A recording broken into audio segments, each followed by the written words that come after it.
ако излезат 1.000.000 гласачи, ти треба на 5% да имаш најмалце 50.000 гласачи, за да можеш да добиеш пратеници, за да почнат да ти се бројат.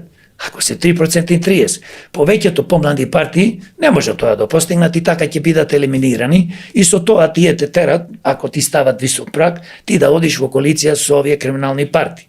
Поентата не е да одиш со нив, поентата е да ги турниш од власт. Еднаш за секојаш да направиме промени, вистински промени. Друга работа. Отворени листи.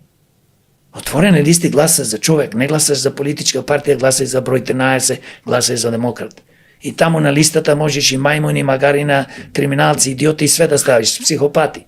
И ти заокружуваш, кога заокружуваш таму, заокружуваш кога нема отворени листи, заокружуваш демократи, број 13. Значи тоа е катастрофа.